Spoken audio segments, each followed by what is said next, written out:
c'est les plaidoyers pour une société humanisée.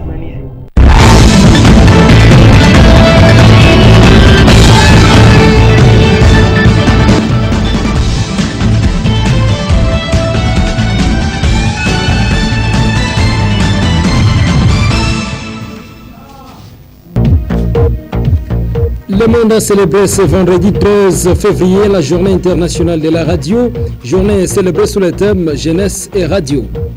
Et ce samedi 14 février, c'est la fête des amoureux, la Santa Valentina. En tout cas, une fête comme d'habitude où les amoureux portent des vêtements en couleur rouge et noir. 54 habitants de Walungu ont participé ce vendredi à l'examen sur la culture de champignons dans la province du Sud Kivu, notamment à Walungu. La formation a été organisée par l'INPP sur initiative du député national Norbert Basengezi Katintima. Insécurité à Idjussid, deux présumés escrocs communément appelés Grecs ont été appréhendés par la police à Kabouye dans la chefferie Ntambuka. Ils auraient escroqué environ 25 000 $ américains à deux trafiquants de l'or en provenance de Bukavu.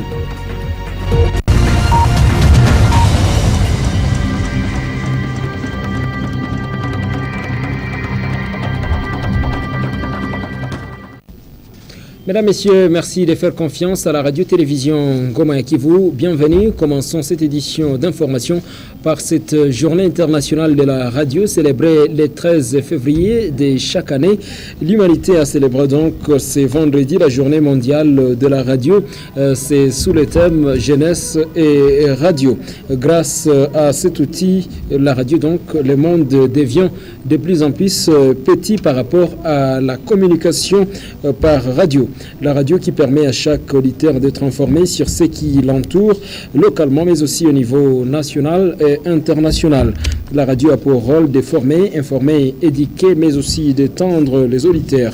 Et pour ce qui est de son histoire, c'est vers la fin du 19e siècle, entre le 19e et le 20e siècle, que la radio a été créée grâce à une suite de découvertes et d'inventions qui, en se complétant, ont abouti à la télécommunication moderne. Samuel Morse, l'un des précurseurs de la radio, selon lui donc l'invention de la radio est une œuvre collective qui part de la découverte des ondes magnétiques à l'invention du télégraphe et qui aboutit donc aux premiers utilisables pour communiquer sans fil. Le Sud Kivu, cette province, compte 74 radios, dont 14 dans la ville de Bukavu. Et parmi ces 14, la radio-télévision Ngoma Kivu. Selon les ministres des médias en République démocratique du Congo, Lambert Mende Omalanga, en tout cas, le thème choisi cette année, vise donc ou sera comme l'objectif de pouvoir impliquer la jeunesse dans les inventions et également dans la promotion des valeurs démocratiques en milieu de jeunes. Heureusement, la radio-télévision Ngoma Kivu utilise la jeunesse à plus de 90%. D'une journée à une autre, ce samedi 14 février, en tout cas, les amoureux sont à l'honneur. C'est la journée de la Saint-Valentin. L'humanité qui commémore donc ce samedi 14 février, la journée dédiée aux amoureux. Ici à Bukavu, en tout cas, les décors est déjà planté. On remarque ici et là des stands aux couleurs rouge et noir où se vendent donc des cadeaux à s'offrir entre amoureux. Il faudra signaler que la fête de la Saint-Valentin, c'est une fête où les amoureux s'échangent des cadeaux mais aussi des cartes postales avec des messages d'amour. Votre groupe de presse, la radio-télévision Goma Kivu, à travers son émission Baraza la Jami, organise une cérémonie marquant 4 ans depuis l'existence de cette émission qui est actuellement présentée par Nelly Adidja et Bachik Chikonza, mais aussi Élisée Boubala, qui passe sur les ondes à la radio comme à la télévision. Et par la même occasion, un concours des couples sera organisé lors de cette cérémonie qui sera donc organisée ici à Bukavu, à l'hôtel Bulungu, dans la commune d'Ibanda. Plusieurs prix sont prévus pour cette fin. Notons que l'activité est sponsorisée par la société Bradima, la société de télécommunications Vodacom, Europa Moda, mais aussi la maison Wato Mukambilwa. Et pour une petite histoire, sachez que Saint-Valentin, ce personnage-là du XIIIe siècle, ces moines qui, lorsqu'il y avait aux environs de la Première Guerre mondiale, à l'approche de cette Première Guerre mondiale, au XIVe siècle, en 1900, il y avait donc guerre et que ces prêtres, les mariages étaient interdits et que ces prêtres, lui, consacraient des mariages alors que les mariages étaient tout simplement interdits. Et c'est ainsi qu'à sa mort, son nom a été répandu dans le monde entier. Et c'est ainsi que la journée du 14 février a été donc célébrée comme journée des amoureux partout dans le monde. Puisque nous parlons des amoureux, sachez cette précisons ou soit abordons cette page rose dans cette édition d'information. Notre confrère Héritier Boroto de Radio Maendeleo qui s'est uni pour les meilleurs et pour les pires. C'est vendredi 13 février 2014. Mademoiselle Wivine Boucher, qui est désormais son épouse. Le mariage a eu lieu ce vendredi 13 février à la chapelle du collège Alpha Djeri dans la commune d'Ibanda. Il faudra signaler que ces couples a donc promis, c'est-à-dire Héritier et Wivine, se sont promis, ils se sont jurés également amour et fidélité jusqu'à ce que la mort les sépare. Radio-Télévision Ngoma qui vous souhaite donc tous les vœux les meilleurs et plans fixés à ces nouveaux couples Héritier Boroto et Wivine Boucher. Et si vous voulez bien, Wivine Boroto. L'avant-midi de ce vendredi 13 février à Bukavu, il y a eu une découverte macabre. En tout cas, ça ne donnait pas envie de voir.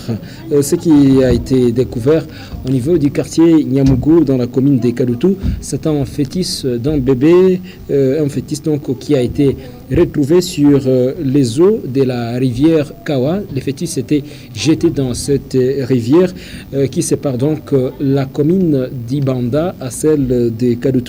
Cela s'est passé non loin de l'église Serpi Bethany dans la partie de la commune d'Ibanda, ici à Bukavu. Il faudra signaler que selon les cadres de base au niveau local, des enquêtes sont en cours actuellement pour dénicher la fille qui aurait donc jeté ses fœtus dans cette rivière Kawa qui sépare donc les deux communes. Changeons de chapitre à présent. Prenons cette formation dans la culture des champignons, formation sur l'initiative du député national Norbert Basengezi Katintima. En tout cas, 54 sur les 69 fils et filles de Walungu formés sur la culture des champignons ont participé aux examens organisés par les formateurs de l'INPP. L'INPP, c'est l'Institut national des préparations professionnelles. C'était ce vendredi 13 février à Bideka, dans les territoires de Walungu. Initié par le député national Norbert Basengezi Katintima et exécuté par Maïcha Katintima et Magui Mouchengezi de l'INPP, la dite formation a duré 1 mois et les formés présentent les bons signes pour faire vivre les connaissances acquises. Commencé le 16 janvier dernier, cette formation sur la culture des champignons a réuni les enfants, femmes et vieux en provenance de Bideka, Boudodo, Malangiro et Walungu Centre. 69 formés au total, 54 seulement ont passé aux épreuves d'examen. D'autres étaient tout simplement malades ou soit empêchés pour des raisons des services. Initiée par le député national Norbert Basengezi Katintima, cette formation vise à outiller ses bénéficiaires donc sur l'importance de la culture des champignons.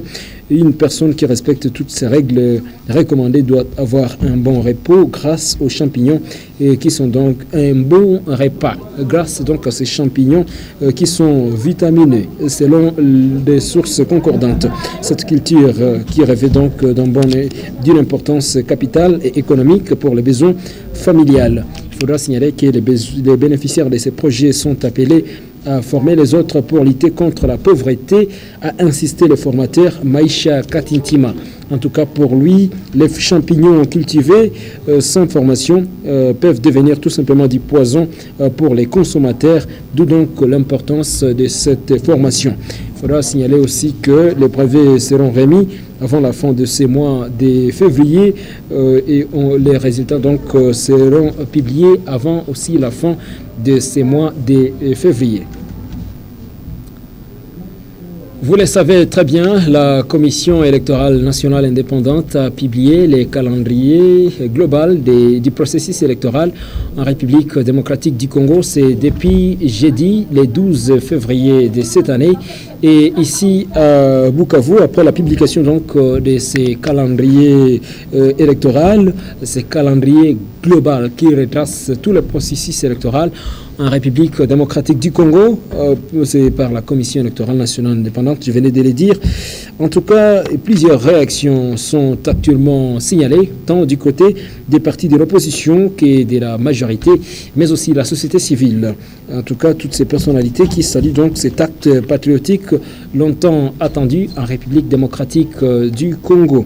C'est le cas, par exemple, de celui qu'on appelle Oswald Rubacha, qui est rapporteur de la société civile du Sud Kivu. Il est donc le rapporteur de la coordination provinciale de la société civile du Sud Kivu. Oswald Rubacha, qui, selon lui, en tout cas, la CENI a tout simplement suivi et écouté la voix du peuple. Je vous propose de l'écouter devant la caméra de René Bagalois. D'avoir finalement répondu à la préoccupation de l'exprimer, aussi bien par la société civile, Sud Kivu, d'autres organisations sur le niveau national, partenaires techniques et financiers. C'était une exigence quand on attendait la CENI pour que tout le monde soit rassuré que finalement il y aura des élections à tous les niveaux, au niveau national de la République du Congo. Et dans le souci bien sûr de renforcer la démocratie, de renforcer la gestion de la République, mais aussi de faire de notre pays un État civilisé, un État de droit. Donc c'est un travail difficile pour la CENI qui doit nous rassurer par rapport à son indépendance. Mais aussi la CENI a pas mal de contraintes. Si on lit ce calendrier, on est presque en doute par rapport à tous les moyens financiers exigés, par rapport à toutes les échéances telles qu'elles prévues. Mais sinon, comme la société civile, en tant que citoyen responsable, nous sommes décidés à encourager la CENI et à l'accompagner pour qu'on ait des élections dans ce pays. C'est-à-dire que vous voulez les considérer comme un calendrier piège? Non, je ne peux pas me prononcer dans ce sens-là. Je ne suis pas préjugé la CENI, mais j'ai dit que nous avons nos experts dans ce civil. Nous allons les réunir d'ici mardi ou mercredi pour faire un diagnostic en profondeur de ce calendrier et sortir notre analyse responsable et des alternatives à faire à la CENI parce que nous sommes ses partenaires. Donc, pour nous, disons, c'est une très bonne chose que le candidat soit là. C'est quand même pas de plus dans l'enracinement de la démocratie et dans l'enracinement du processus électoral. Et nous allons continuer à accompagner la CENI en toute responsabilité et dans le respect des uns et des autres par rapport à nos missions. Merci. Et pour rappel, c'est depuis plus d'une année maintenant que l'opposition réclamait la publication de ce calendrier global des élections en République démocratique du Congo. L'opposition qui réclamait cette publication de ce calendrier, mais aussi la communauté internationale. Et pour Bertrand Ilunga, du parti de l'opposition PCP, Parti congolais pour le progrès, en tout cas pour lui, ça c'est un pari gagné. Et il félicite donc la Commission électorale nationale indépendante pour ses courages. Suivez. D'abord, en tant qu'opposition, nous réjouissons un peu de voir que le calendrier est enfin publié. C'est publié et cela nous avons dit que c'est peut-être grâce à la pression et que l'opposition avait patronné, qu'avait mené le peuple congolais. Et cela peut-être c'est une résultante du combat que le peuple congolais avait mené depuis longtemps. Mais nous voyons la CENI a publié quelques temps après la promulgation de la loi électorale que jusqu'à présent nous savons que ça présente beaucoup de coquilles, ça présente beaucoup de difficultés, ça présente beaucoup de pièges cette loi électorale.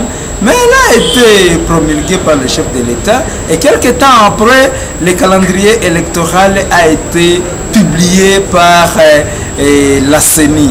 Mais nous allons nous aligner pour les élections et nous avons constaté aussi que la CENI attendait que les injonctions peut-être du pouvoir. On ne sait pas comment est-ce que la CENI pourrait en train de se comporter comme la copine de la majorité présidentielle. Mais le calendrier est là.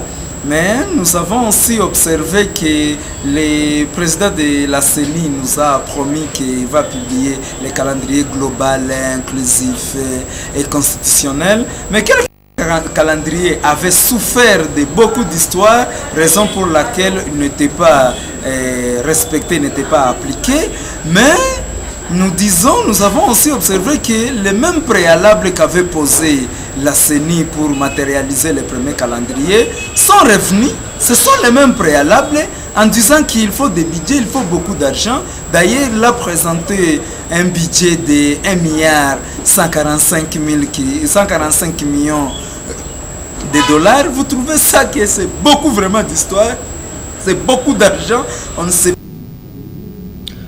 Parlons insécurité à présent. Kizazi Chanyoka ou race des vipères, c'est en tout cas la nouvelle forme d'insécurité qui est en train de prendre de l'ampleur dans la commune de Karutu, dans les quartiers Kajangu, selon la société civile Sunayo de Kajangu qui livre cette information. En tout cas, il s'agit d'un groupe constitué d'environ 12 personnes. Ces 12 personnes qui sont en train de tracasser tout simplement les paisibles citoyens à Kajangu. Je vous propose d'écouter Rigobert Mborougou, qui est le vice-président de la société civile Sunayo de Kajangu, qui donne plus de détails par rapport à cette nouvelle forme de barbarie. Phénomène, c'est nos propres frères, c'est nos enfants, c'est quelques enfants de nos cadres de base qui en troublent toujours la situation, qui sèment toujours les troubles. Ils utilisent des armes blanches et sont de jeunes gens qui sont bien connus. Même leur maison, même les parents, ils sont bien connus vraiment. Et je peux citer quelques-uns. Les dit. Quand il veut, personne ne peut pas passer, surtout la nuit. Surtout nos mamans qui souffrent. Toujours, vous avez des sacs à main, vous avez des, je ne sais pas, téléphones et autres. Leur objectif est de ravir. Et même, vous frappez fortement.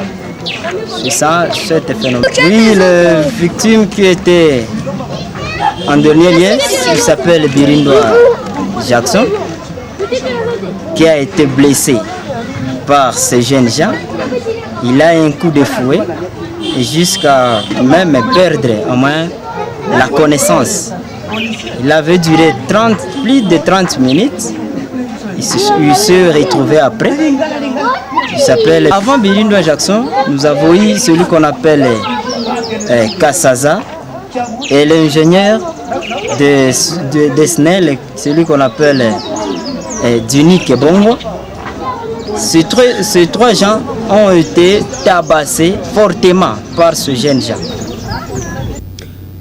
La société civile Sunayo de Kajangu qui dénonce cette situation, qui continue à dénoncer d'ailleurs davantage et qui voudrait que l'un des chefs d'avenir du quartier Kajangu soit tout simplement destitué de ses fonctions et si possible traduit en justice parce qu'il est tout simplement considéré comme collaborateur de ces bandits dénommés Kizazi Chanyoka ou race des vipères et qui troublerait la situation, la sécurité donc des paisibles citoyens à Kajangu. Je vous propose encore une fois d'écouter Rigobert Mborougou par rapport à ces sujets. A été écrite par la société civile de Sunayo de Kajangu. Ce n'est pas à dire que nous sommes en conflit avec ce chef d'avenir, mais nous lui reprochons beaucoup de choses. Premièrement, il héberge et il collabore avec ces gens, c'est Vizazi Yanyoka. Deuxièmement, il est incompétent. Il ne sait pas lire ni écrire. C'est pour lui les choses difficiles de résoudre les problèmes qu'on peut retrouver quelque part dans notre quartier. Il a beaucoup de défis, mais ce qui est le plus reproché pour lui est qu'il collabore avec ce phénomène Vizazi Yanyoka. Même les titulaires, ou si je peux l'appeler le président de ce phénomène, c'est son fils, lui qui s'appelle Tito. Il est le président au moins de ce phénomène Vizazi Yanyoka. Alors, qu'est-ce que le vieux fait? S'il s'agit d'un autre enfant, il a au moins cette pression de juger. Mais s'il s'agit de son enfant, il est capable de juger. En pleine réunion, dans 30 minutes, ces enfants ont au moins, ils ont cet intérêt, ils ont cette possibilité d'être informés avant l'exécution de notre décision. Eh bien, il faudra préciser qu'à ce sujet, certaines autorités du quartier Kadjangou, dans la commune de Kadutu, ont tout simplement indiqué à Radio-Télévision Goma et Kivu qu'elles sont au courant de cette situation et que la situation aurait même été débattue dans des conseils de sécurité au niveau local, mais jusque-là, aucune suite pour éradiquer ce phénomène Kizazi Chaynokar ou race de vipère. L'insécurité, ce n'est pas seulement dans les quartiers Kadjangou, à Kadutu, mais c'est aussi dans l'île d'Idjoui, à Idjoui Sud, où nous nous dirigeons actuellement. Deux escrocs communément appelés grecs opérant dans les territoires d'Idjoui venaient d'être appréhendés à Kabouye dans le groupement Péné, en chefferie Tambouka, par les éléments de la police sous commissariat du groupement Péné. C'est vendredi 13 février 2015. Selon nos sources sur place à Kabouye, ces inconscients dits grecs ont tout simplement escroqué une somme de 25 000 $ américains, 2 téléphones portables et d'autres biens de valeur à 2 citoyens congolais venus de Bukavu avec une convention de leur vendre de l'or. Surpris par la main dans les sacs, ces gangsters ne possédaient que de la fausse matière. Présentement, ils sont aux arrêts à la police à Idjoui. Mesdames, Messieurs, ce journal est complètement terminé. Merci de l'avoir suivi et bonne suite de programme sur la radio-télévision Goma et Kivu. Surtout, bonne fête à tous les amoureux.